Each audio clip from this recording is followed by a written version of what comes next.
Kuna fundisho moja potofu ambalo lenye dhamira ya kumkandamiza mwanamke na kumfanya mwanamke ajisikie kuwa mnyonge, ana haki kwenye ndoa yake.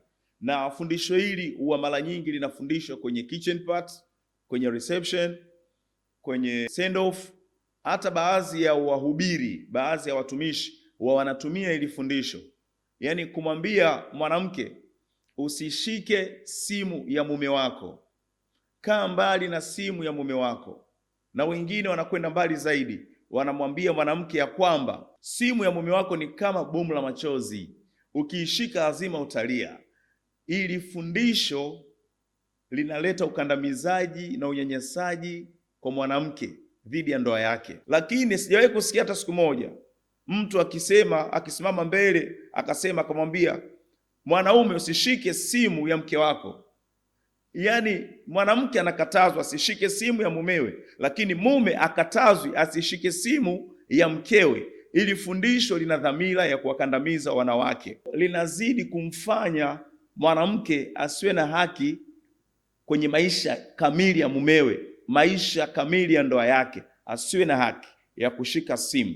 Na mwanaume anatumia fundisho hili kumkandamiza mwanamke, asiwe na haki kwenye mali zake zote, asiwe na haki kwenye hati ya nyumba, asiwe na haki katika kila kitu, usiwe na haki katika ndoa, usiwe na haki katika vitu vyangu vyote.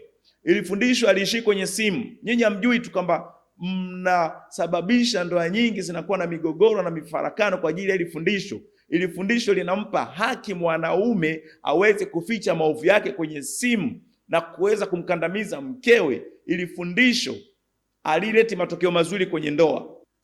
Ili fundisho linadhihirisha ya kwamba na linafundisha jamii ya kwamba simu ina thamani kubwa kuliko ndoa. Yaani simu imepewa thamani kubwa zaidi ya thamani ya ndoa. Mungu alizungumzia ndoa, Mungu hajazungumzia simu. Lakini leo hii kila kukicha inapewa title kubwa na thamani kubwa simu. Leo hii simu imekuwa na thamani kubwa kuliko mume, kuliko mke. Simu imekuwa na thamani kubwa kuliko upendo. Simu inakuwa na thamani kubwa kuliko roho ya mwanaume, kuliko nafsi, kuliko mwili. Kwa maana hakukatazwa kushika vitu vyote hivyo, anakatazwa mwanamke asisike simu. Ili fundisho linampa kiburi mwanaume na kumpa kibali cha kuficha ama kuendelea kuficha maovu yake kwenye simu. Na wazazi wengi mnalithibitisha hili kwa mabinti zenu ya kwamba usishike simu ya mumeo, kwa maana katika simu ya mumewe mnamaanisha kuna uovu mwingi. Na ili fundisho linawapa kibali wanaume wazidi kufanya uovu na kuuficha katika simu yao, wakiamini ya kwamba kuna fundisho ambalo mke wangu ameshafundishwa kwamba asishike simu yangu. Naona kuna mafundisho mengi yameinuka sasa hivi kwa ajili ya kumkandamiza mwanamke, kumnyanyasa mwanamke na kumfanya mwanamke aweze kufanyiwa vitendo vya ukatili katika ndoa. Ili fundisho linamfanya mwanamke ajione yeye astahili kwenye ndoa yake. Hivi kwenye simu ni kitu gani haswa? Simu ina thamani gani haswa mpaka umkataze mke asishike simu ya mumewe? Ashike vitu vyote lakini sio simu. Amuoni kwamba hapa mnatoa kibali kwa mwanaume awezi kufanya uovu zaidi kwa mkewe kupitia simu yake? Kwenye simu kuna nini haswa? Kwa sababu Mungu amesema mwanaume utaacha wazazi wako, utaambatana na mke wako, mtakwenda kuwa mwili mmoja. Sasa mke na mume ni mwili mmoja. Kila kitu alichokuwa nacho mke na mume kinatakiwa kiwe kimoja, kiwe na umoja, kenye ushirika mmoja. Sasa mbona simu mnaitenga? Na ili fundisho la kuitenga simu linaona sasa hivi limepewa nguvu sana, linapewa kipaumbele sana kwenye jamii, kwamba usishike simu ya mumeo, usishike simu ya mumeo. Simu ina thamani kuliko hiyo mwanaume. Yaani mwanaume mshike, lakini simu yake usishike. Amuoni watu wote ambao mnafundisha ili fundisho mnakosea sana. Mnamkosea Mungu, mnakosea wanawake, mnaitoa thamani na kuitoa ufahamu ndoa. Simu leo hii imekuwa ina thamani kubwa. Simu imedhihirishwa, ili fundisho linadhihirisha ya kwamba mwanaume ficha uovu kwenye simu. Mkeo tunamkataza asishike simu.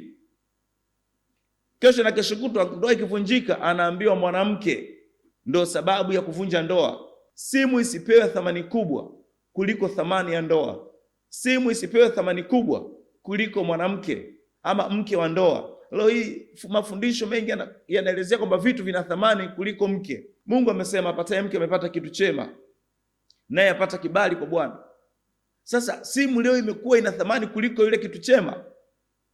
Ili fundisho naomba mamlaka zinazohusika ilipige marufuku, ili mwanamke awe na haki ya kushika kila kitu na mwanaume awe na haki ya kushika kila kitu cha mkewe. Mungu amesema tusiwekeane mipaka katika mili yetu. Sasa simu ina thamani kuliko mwili.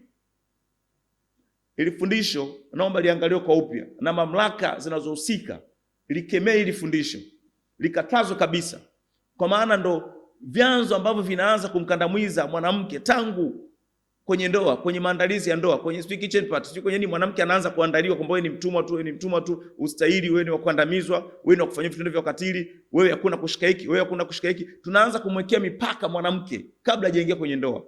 Mungu hajaweka mipaka. Mungu amesema enyi wake watiini waume zenu, enyi waume wapendeni wake zenu. Full stop. Usikose kulike, kucomment na kushare ili uweze kupata mafundisho mengi zaidi yatakayokujenga katika ufahamu na maarifa ya kimungu.